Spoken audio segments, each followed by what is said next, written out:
Okay class, कैसे आप सब लोग? आई होप आप सब लोग बहुत अच्छे से अपनी लाइफ में एंजॉय कर रहे हैं, मजे कर रहे हैं और साथ साथ पढ़ाई भी अच्छे से कर रहे हैं। ठीक है, तो स्टडीज भी इम्पोर्टेंट है। ठीक है, तो हमारे पास सबसे आज प्यारे से टॉपिक है छोटा सा, जिसमें बहुत सारे क्वेश्चन करते हैं। सिंप्लीफिकेशन। तो सिंप्लीफिकेशन करने के लिए सबसे पहले हमारे पास यहाँ पे कुछ रूल्स है। ठीक है, जैसे हमारे पास होता है एक बॉड मास रूल। ठीक है, उसको सॉल्व करने के लिए हमें ये चीज़ें ध्यान रखनी पड़ेंगी कि बॉड मास रूल होता क्या है। सिंप्लीफिकेशन में बहुत सारे क्वेश्चन आएंगे। तो सबसे पहले हम बॉड मास रूल से भी पहले कुछ ब्रैकेट पढ़ लेते हैं। ठीक है, अब देखिए जैसे आपको नेक्स्ट दिखाई दे रहा है, तो इसको हम क्या बोलते हैं? बार और मैनिकुलम। ठीक है, सबसे पहले हम इसको देखते हैं। नेक्स्ट आता है हमारे पास अराउंड और कर्व ब्रैकेट्स, और इसे पेरेंथीज भी बोलते हैं। ठीक है, next we are having curly brackets. ठीक है, और इसे ब्रेसेस भी बोलते हैं। Then we are having box brackets, और इसको स्क्वायर ब्रैकेट भी बोलते हैं। ठीक है, तो मोस्टली मैं इनको कर्व ब्रैकेट बोलना पसंद करता हूँ, कर्ली ब्रैकेट, स्क्वायर ब्रैकेट्स और एक बार। ठीक है, तो अब उसके बाद सारी चीज़ें आ गई हैं हमारे पास, और फिर उसके बाद आता है हमारे पास बोर्ड मास का रूल। तो सबसे पहले हम क्या करेंगे? बोर्ड मास के रूल के अकॉर्डिंग ब्रैकेट्स को सॉल्व करेंगे। देन ऑफ ओ रिप्रेजेंट करता है ऑफ को, मतलब मल्टीप्लिकेशन। अगर आप क्वेश्चन कहीं भी ऑफ दिखाई दे रहा है, अब वो वाला पार्ट पेन सॉल्व करेंगे। डी होता है किसके लिए? डिविजन के लिए। ठीक है, तो आप डिविजन करेंगे। फिर उसके बाद आता है मल्टीप्लिकेशन, एडिशन एंड सब्ट्रैक्शन। तो आपको इन सब सीक्वेंस में ही क्वेश्चन को सॉल्व करना। अब देखिए जैसे यहाँ पे बार लगा हुआ, तो आप पहले क्या करेंगे? इस बार वाले पार्ट को सॉल्व करेंगे, फिर ब्रैकेट को सॉल्व करते जाए। तो जो आपके अंदर वाले ब्रैकेट्स हैं, आप उसे वही सॉल्व करने हैं, बाहर वाले ब्रैकेट्स आप सॉल्व नहीं करेंगे पहले। ये पता चले कि मैं बाहर वाला सॉल्व कर देता हूँ, फिर अंदर वाला करते हैं। ठीक है, चलिए तो हम इसमें से क्वेश्चन पिक कर लेते हैं। तो पहले एक इजी सा क्वेश्चन ले लेते हैं। तो हम लेंगे क्वेश्चन नंबर 2। तो यहाँ पे हम इसको लिखते हैं पहले 8/9 प्लस स्क्वायर ब्रैकेट है हमारे पास 5/3। देन अगेन हमारे पास our curly bracket plus 4/39 multiply, then we are having curve bracket 4/3 plus 2/3 multiply by 1/2 curve bracket. ठीक है, पहले इसको क्लोज करा, हम क्या करेंगे? पहले ब्रैकेट क्लोज करेंगे, देन लास्ट में स्क्वायर ब्रैकेट। ठीक है, तो अब हमें सबसे पहला ब्रैकेट कौन सा दिखाई दे रहा है? This one. तो हम इसको ही सॉल्व करेंगे सबसे पहले। ठीक है, अब देखिए, अब इसमें भी हमारे पास क्या मल्टीप्लिकेशन है और एडिशन। तो सबसे पहले हम क्या करेंगे? 4/3 प्लस ब्रैकेट में क्या करेंगे? पहले बोर्ड मास के अकॉर्डिंग मल्टीप्लिकेशन था, एडिशन था, मल्टीप्लिकेशन था। तो 2 से ही 2 कट हो जाएगा। ठीक है, तो ऐसे कट हो जाएगा। यहाँ पे बचा क्या? 1/3। ठीक है, फिर इसको आगे फर्दर सॉल्व कर लेंगे। पहले से लेंगे तो कितना हो जाएगा? 3, और 4 + 1 कितना हो जाएगा? 5। ये आ गया हमारे पास कर्व ब्रैकेट 5/3। ठीक है, और बाकी का पार्ट में हम एज इट इज नोट कर लेते हैं। चलिए, हो गया 8/9 plus square bracket 5/3 plus curly bracket 4/39 multiply. ठीक है, देन यहाँ पे हमारे पास आ गया curly bracket, then square bracket. Again हम यहाँ पे क्या कर रहे हैं? 8/9 प्लस 5/3 प्लस ये हो गया हमारे पास 4/39 इंटू, चलो उस पर नीचे एज इट इज लिख लेते हैं, ब्रैकेट ओपन कर देते हैं।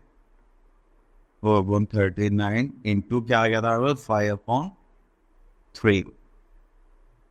ठीक है, ये हो गया हमारा कर्ली ब्रैकेट पर आ गया। ठीक है, चलिए तो यहाँ पे कुछ हम काट सकते हैं, नहीं काट सकते। ठीक है, तो अब आप क्या करेंगे? तो 5/4 से कितना हो गया?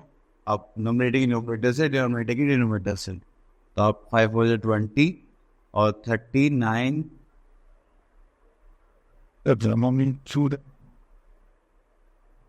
चलिए, तो आप क्या कर सकते हैं? तो 39 3 से कितना होता है? 27 देन 2 3 से 9 10 11। ठीक है, तो कर्ली ब्रैकेट भी ओपन कर लेते हैं। हमने कर लिया प्लस, तो यहाँ पे क्या लिखा हुआ है हमारे पास 5/3। ठीक है, ये हो गया हमारा स्क्वायर ब्रैकेट। अब यहाँ पे सिर्फ क्या बचा है 8/9, वो भी प्लस। चलिए, तो मैं इसको क्या करता हूँ, थोड़ा छोटा कर लेता हूँ जिससे बाकी का पार्ट हम कर सकें।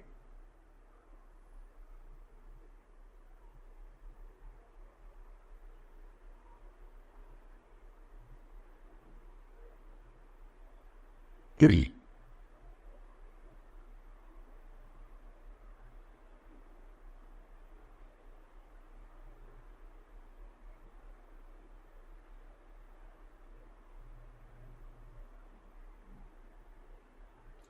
है, चलिए तो बाकी का पार्ट देखते हैं।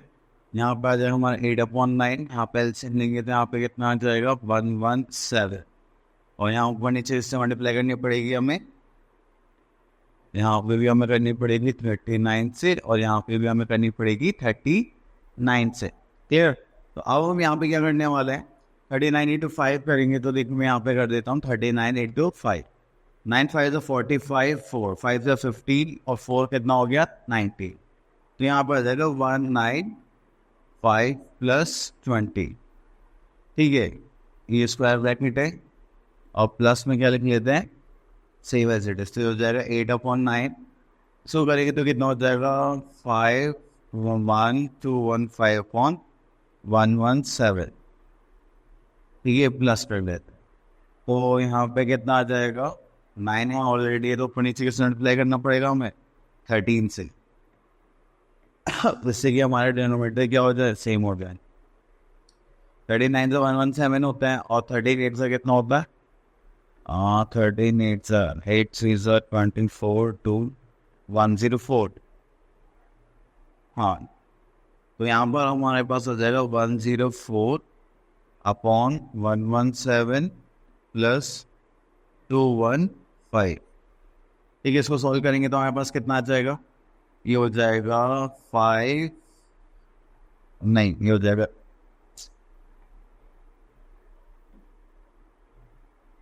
सुनिए मैं रख रहा हूँ, ये हो जाएगा हमारे पास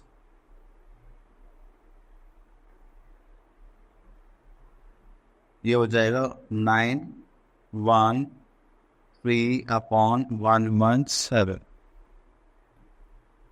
क्लियर?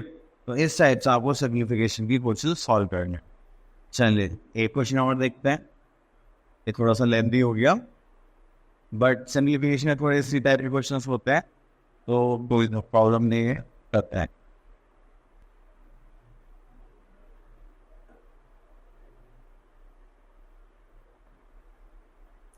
चलिए, तो अभी क्वेश्चन पिक कर लेते हैं, थोड़ा सा डिफरेंट है। Question number 10। तो उसमें हमें क्या गिवन है 80 plus square bracket 4 into 3 plus 8। ठीक है, -6 - 3 बार, और यहाँ पे आ जाएगा हमारा ब्रैकेट 2। ठीक है, तो सबसे पहले इसमें हमें क्या करना है, सबसे पहले हम करेंगे बार वाला पार्ट सॉल्व। ठीक है, ब्रैकेट में सबसे बड़ा कौन था, बार का। चलिए, तो सबसे पहले हम बार वाला पार्ट सॉल्व कर लेते हैं। तो यहाँ पे हमारे पास हो जाएगा 6 - 3, क्या होगा हमारे पास -3, माइनस करने के बाद बचा, और बाकी पार्ट हम एज इट इज लिख लेंगे 4 इंटू 3 प्लस 8। ठीक है, और ये ब्रैकेट ये स्क्वायर ब्रैकेट। ठीक है, अब हम इस पार्ट को सॉल्व करेंगे। सबसे पहले तो 18 प्लस ये हो गया 4, 8 + 3 11 -3। ठीक है, अब ये भी स्क्वायर ब्रैकेट में आ गया। तो देखो मल्टीप्लाई है और माइनस है, तो आप सबसे पहले कौन सा साइन ऑफ करेंगे बोर्ड मास के अकॉर्डिंग। तो ये मैं यहाँ लिख देता हूँ BODM AS। तो पहले हम क्या करेंगे मल्टीप्लाई, उसके बाद क्या करेंगे सब्ट्रैक्शन। तो 11 4 से कितना होगा 44, और -3। तो माइनस कर देंगे तो हमारे पास कितना आ गया 41।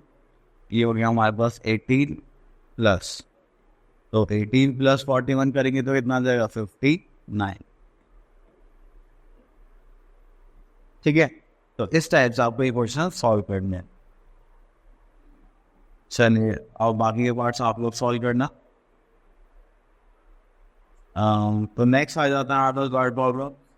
तो वर्ड प्रॉब्लम्स पे देखिए, आपको सबसे पहले चीज़ क्या समझनी है कि आपसे क्वेश्चन क्या कह रहा है, ठीक है, और आपको उसमें क्या ऑपरेशन आप करना है। तो स्टेटमेंट सब बदल दी, सबसे ज़्यादा ज़रूरी है वर्ड प्रॉब्लम से टाइम। चलिए हम स्टार्ट करते हैं। हमारे पास एक्सरसाइज 5.2, तो उसमें कितने क्वेश्चन हैं? चलिए 10 क्वेश्चन है। तो यहाँ से देखते हैं कुछ थोड़ा सा ठीक ठाक क्वेश्चन मिल जाए। हाँ, चलिए फोर्थ क्वेश्चन लेते हैं। फोर्थ क्वेश्चन है, बोलेगा Sushil's salary is 12,000, he gave 1/12 of the salary as donation, ठीक है, and half of the remaining of the house expenses and 2/5 of the remaining as debt and that was due upon him, what is the remaining salary with that. तो यहाँ पे हमें इसका बहुत ज़्यादा salary का पार्ट दिया गया है कि आपको एक पर्सन की सैलरी बने है, उसमें से आपको पेमेंट करके। तो फर्स्ट पेमेंट हमने किसके लिए करी? डोनेशन के लिए। बाकी जो बचा हुआ था हाफ ऑफ द रिमेनिंग, तो आपको ये रिमेनिंग पार्ट अच्छे से ध्यान रखना है। हाउस एक्सपेंडिचर में फिर जो बचा उसमें से हमें कितना देना है? 2/5 ऑफ हिज डेट, मतलब जो उसने उधार या कर्जा लिया होगा, और उसके बाद उसके पास हमें बताना कितना पार्ट सैलरी का बचा। क्लियर? चले, तो यहाँ पे हमारे पास है सैलरी, तो हम यहाँ पे लिखेंगे टोटल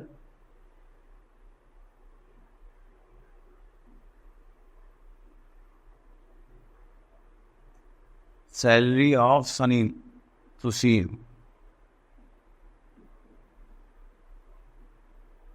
ठीक है, कितना है हमारे पास? 12,000, और यहाँ लिख लेते हैं 12, ठीक है। चलिए अब उन्होंने क्या करा?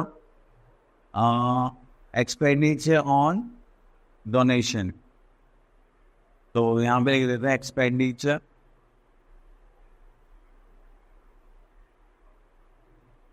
On donation. उन्होंने सैलरी का कितना दिया? 1/12, तो 1/12 ऑफ सैलरी कितना हो जाएगा हमारे पास? 12,000, ठीक है। तो करेंगे तो कितना आ गया? 1,000, ठीक है। अब यहाँ पे क्या निकालने वाले? रिमेनिंग सैलरी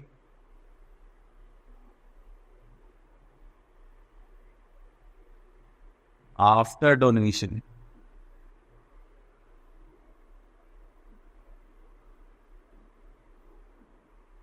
ठीक है। तो हमारे पास कितनी सैलरी बची? 12,000 में से 1,000 माइनस कर देंगे, तो हमारे पास आ गया कितना? 11,000, ठीक है। अब उसके बाद हमारे पास जो रिमेनिंग सैलरी बचेगी उसका हमने क्या करा? हाफ पार्ट, मतलब आधा पार्ट कहाँ दे दिया? Half for expenditure.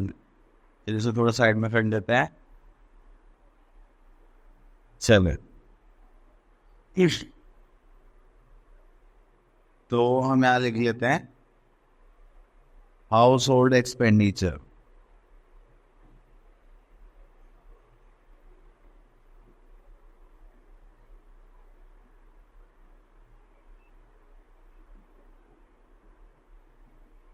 House hold expenditure बोला गया कि जितनी भी सैलरी थी उसका हाफ पार्ट, मतलब 11,000 का हाफ पार्ट करेंगे तो कितना आ जाएगा? 5,500, ठीक है। तो इतना करने के बाद अब हमारे पास क्या बचा होगा? कुछ सैलरी का पार्ट बचा होगा, तो उसको मैं थोड़ा छोटा कर लेता हूँ। जैसा बचा हुआ है द हाउस होल्ड एक्सपेंडिचर हो गया हमारे पास। अब हमने उसका जो बचा हुआ पार्ट था उसका 2/5 हमने किसको दे दिया? डेट में, मतलब कर्जे में दे दिया। चलिए इसको मैं आगे कर देता हूँ। चल, अब उसके बाद हम यहाँ पे निकालते हैं न्यूमेरिक सैलरी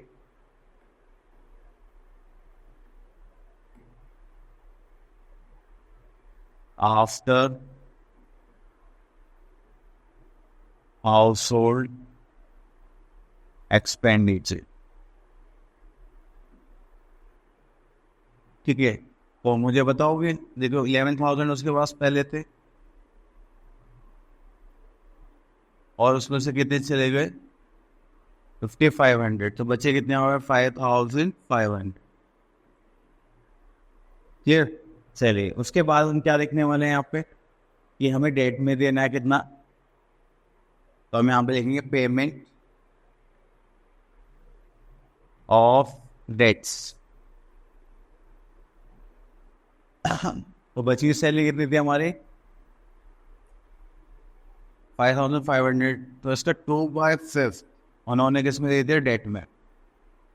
तो हमने लिखा 2/5 ऑफ 5500, इसको करेंगे तो कितना आ जाएगा? 1100। उसको करेंगे तो कितना चला गया? 2200।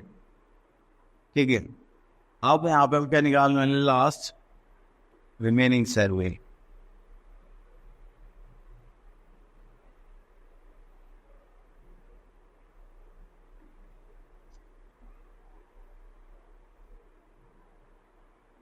रिमेनिंग सैलरी कितनी हमारे पास था? कितने? 5500, और इसमें से माइनस कर दिया हमने 2200।